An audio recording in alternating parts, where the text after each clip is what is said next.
গীতা রান্না ঘরোয়া থেকে বলছি, ঘরোয়া রান্নার থেকে। আমি মুরগি কষা করতে গিয়েছি, আজকে আমার একটু লোকজন থাকে, তাই মুরগিটাকে আমি প্রথমে মাংসটাকে ভালো করে গরম জল দিয়ে ধুয়ে, দই, এটা হচ্ছে জিরা মাংস, হচ্ছে জিরার গুঁড়াটা বেশি, আদা রসুন পেঁয়াজ আর হচ্ছে সর্ষের তেল, এইটা দিয়ে আবার বলছি মাংসটাকে গরম জল দিয়ে ধুয়ে জল ঝরিয়ে প্রথমে হচ্ছে আদা বাটা রসুন বাটা, তারপরে হচ্ছে আপনার দই, কাঁচা লঙ্কা চেরা, তেজপাতা, সর্ষের তেল, এই দিয়ে আমি মাখিয়ে রেখে দিয়েছিলাম 2 ঘন্টা। হয়ে গেল। তারপরে আমি নামিয়ে কড়াইতে সর্ষের তেল দিয়ে আপনার পেঁয়াজ মাংসের ওপর দিয়ে একেবারে সাঁতলাতে বসিয়েছি। এখন আমি মাংস সাঁতলাচ্ছি। তার আগে আমি আলুটাকে ভাপিয়ে নিই। জানি তো প্রত্যেক রান্নাতেই আলু ভাপিয়ে নিই, সেটা তো আপনারা সবাই জানেন। যে দেখেন আর যে দেখেন না আলাদা কথা। আমি একটু ভাপিয়েই রান্না করি, তাতে রান্নাটা ভালো হয়। এখন আমি মুরগির মাংসটাকে কষাতে বসিয়েছি। এটা হচ্ছে জিরা মাংস। জিরা, আমি কোনো ঘি গরম মশলা কোনো কিছু দেব না, ঠিক আছে? এটা একটু কষতে টাইম লাগবে, অনেকটাই সময় লাগবে।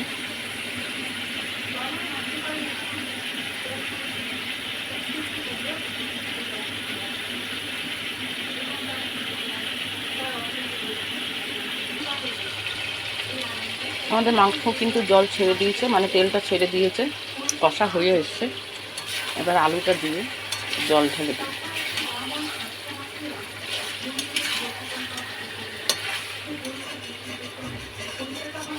মাখার ওপর আর কষার ওপরই অর্ধেক সিদ্ধ হয়ে যায়।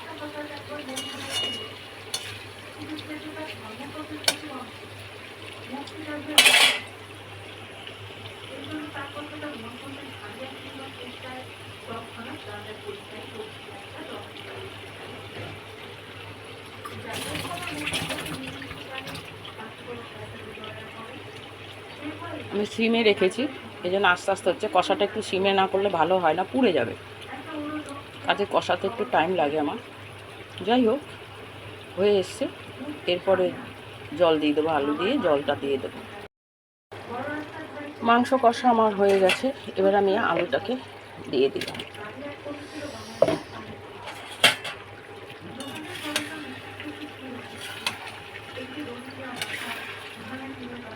সামান্য লাল মির্চি দিয়েছি একটু, নালে কালারটা ফেট ফেট লাগে, ভালো লাগে না।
এবারে জলটাকে ঢেলে দিলাম।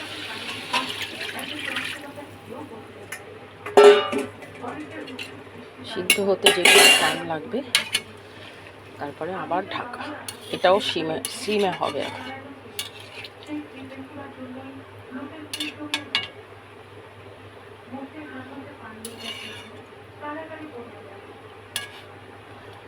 তাহলে আমাদের জিরা মাংস করতে লাগছে। মুরগির মাংস আপনার গরম জল দিয়ে ধুয়ে বড় বাটির মধ্যে দিয়ে দই, রসুন বাটা, পেঁয়াজ, আদা বাটা, লঙ্কা কুচি, আপনার লবণ, মিষ্টি, হলুদ দিয়ে একদম আর সর্ষের তেল দিয়ে মেখে রেখে দেবেন 2 ঘন্টা। রাখার পরে আলুটা তো সিদ্ধ করে নামিয়ে জল ঝরিয়েই নেবেন। তারপরে আপনার আলুটাকে সবসময় জল ঝরিয়ে নিলে রান্নার কিন্তু একটা আলাদা রকম টেস্ট হয়, মশলা এত লাগে না। যাই হোক, তারপরে নেবেন হচ্ছে গিয়ে কড়াইতে সর্ষের তেল ঢালবেন। ঢেলে তেলটা গরম হতে হতে ততক্ষণে মাংসের মধ্যে কিছু পেঁয়াজ কুচাবেন, কুচিয়ে হাত দিয়ে চটকিয়ে মাংসের ওপর দিয়ে দেবেন। জিরার গুঁড়ো দিয়ে দেবেন, দিয়ে তেল গরম হয়ে গেলে ছেড়ে দেবেন। এবারে দেখলেনই তো, কষালাম, কষিয়ে কষিয়ে কষিয়ে পুরো টানিয়ে তারপরে আলু দিয়ে টোটালি আমরা জল দিয়ে দিলাম। একটু ঝোল ঝোল থাকবে মুরগির মাংসতে, ভালো লাগবে। এই জিরা মাংসটা খেতে খুব টেস্ট হয় কিন্তু। আর আমি একটু টমেটো বা টমেটো সস দিই না, আমি টমেটোই দিয়েছি, দুটো সিদ্ধ করে গলিয়ে আমি টমেটোর ছালটাকে ফেলে দিই। ঠিক আছে, ভালো থাকবেন সবাই, সবাইকে ভালো রাখবেন। পারলে করবেন, না পারলে করবেন না, একটু দেখবেন, ভালোই লাগে দেখলে, খারাপ কিছু লাগে না। রাখছি, লাইক কমেন্ট করবেন, দেখবেন জিরার মাংসটা কীরকম হয়, যদি সম্ভব হয় কোনো সময় করে খাবেন। এবার আমি কিন্তু হালকা চাপা দিয়ে ঢেকে রেখে দেবো। Thank you.